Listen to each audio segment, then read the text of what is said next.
Então, meus amores, nesse vídeo nós vamos fazer uma breve introdução sobre o capítulo 4, né? Que é intitulado A Época Medieval na Europa, né? Então, vocês lembram que nós fizemos uma aula, eu dei uma aula introdutória para vocês, ainda em sala, sobre o que era a Idade Média, né? Por que eu dei essa aula mesmo antes da gente entrar aí?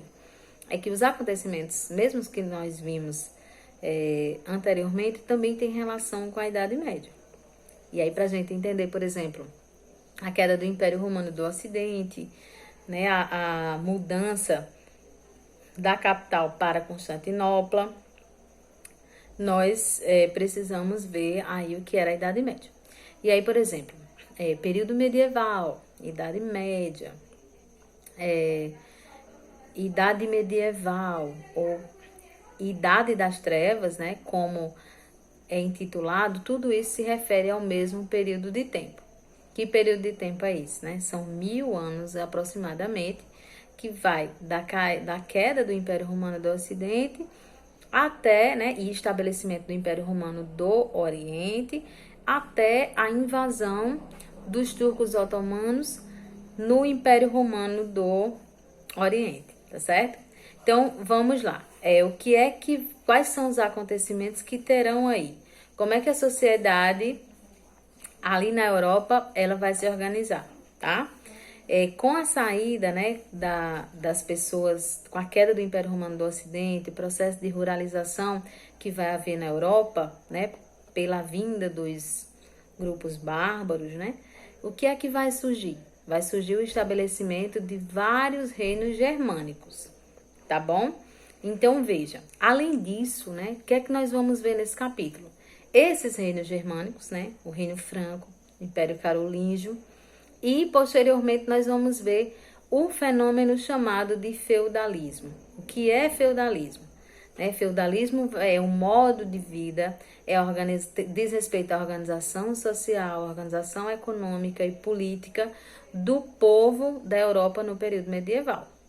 Então, o feudalismo vai ser um fenômeno que vai ser atribuído diretamente e exclusivamente ao povo europeu, tá certo? Então, aos acontecimentos que são vivenciados, né, que foram vivenciados pelo povo europeu, tá bom? Então, vamos lá. Sobre os povos germânicos, sobre esses reinos germânicos, né? Como é que eles se estabeleceram, como é que eles viviam? Então, eu vou precisar que vocês leiam a princípio o capítulo, né? A introduçãozinha do capítulo. Então, a página 44, página 45, para a gente entender esses reinos germânicos, tá? E aí nós vamos entrar gradativamente no livro, trabalhando página a página, como nós fizemos no capítulo anterior, a partir da próxima aula, tá? Mas hoje eu quero só trazer uma visão mais geral disso. Então, veja, esses reinos que se estabeleceram ali na Europa, né, onde era anteriormente o Império Romano do Ocidente, nesse período, foram reinos diferentes desses reinos que viviam anteriormente. Tá certo, gente? Então, quais eram as características, né? Primeiro, quem foi que ocupou a Europa nesse período? Quais foram os grupos? Então, nós temos os anglo-saxões, nós temos os visigodos, nós temos também os vândalos e os francos, né? E aí alguns outros. Então, esses reinos vão se estabelecer ali. Qual é a lógica social deles? Qual é a organização social deles? Como é que eles pensam? Como é que eles vivem? Como eles tinham uma cultura diferente da cultura que tinha o Império Romano do Ocidente, os povos que viviam ali naquela região da Europa, eles também estabeleceram reinos que tinham características diferentes, né? Para vocês terem uma ideia, as leis deles, né, as leis germânicas, elas eram leis passadas oralmente, ou seja, de pai para filho. Por quê? Porque essas leis elas eram baseadas em costumes daquela comunidade e não leis escritas, né? Como a gente vai ver códigos de leis escritas anteriormente pelos povos do Império Romano. Então, eles terão dentro do seu código de comportamento, coisas que são bem próprias do cotidiano, que são próprias da cultura dos germânicos, tá certo? Outra coisa interessante também é a própria maneira como o rei é tratado e é visto pelos seus súditos. Então, o rei nesses reinos germânicos, né, ele tem a sua autoridade, né, respeitada, porque ele e o reino se confundem. E também esse rei, ele é chefe guerreiro, né? Ele é chefe dos exércitos, tá?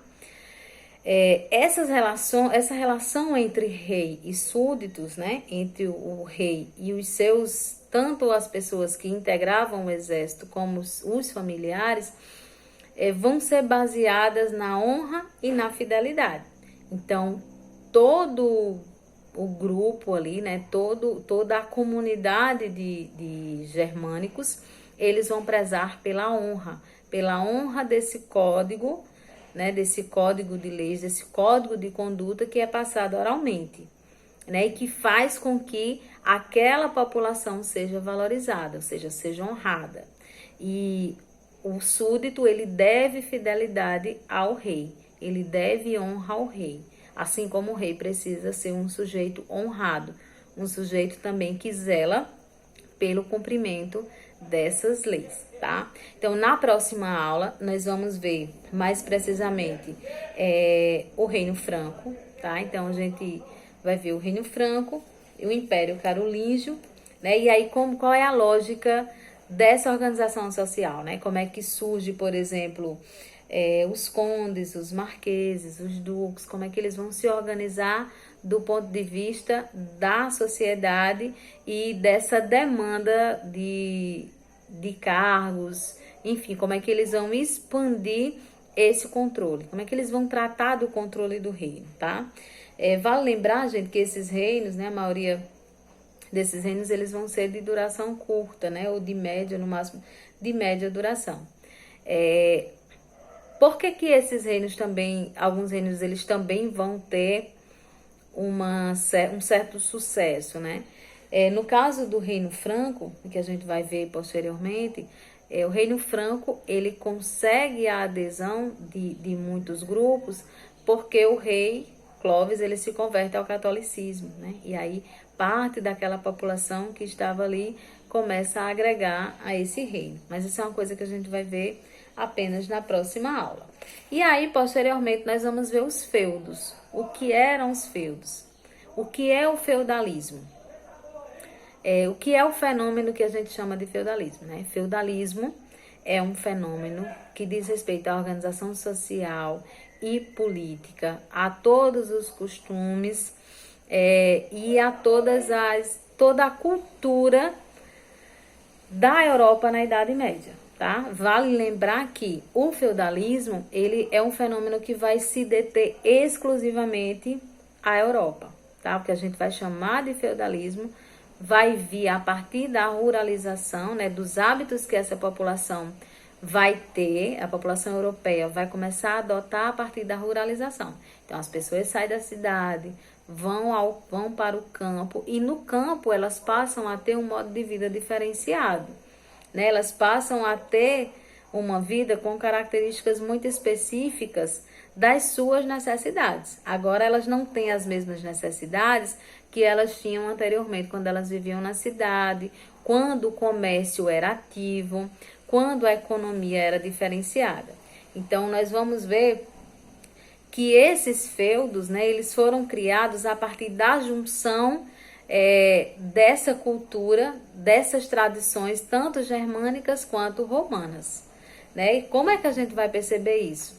A partir do laço de parentesco, do laço de fidelidade que vai existir, a servidão, como ela vai ser aplicada, a fidelidade que uns vão jurar aos outros, mas isso são coisas para a gente discutir nas aulas posteriores, tá bom? Então, leiam, por favor, as primeiras páginas do capítulo, que são as páginas 44 e página 45, para a gente dar início ao nosso capítulo, tá bom? Um beijo para vocês e até a próxima.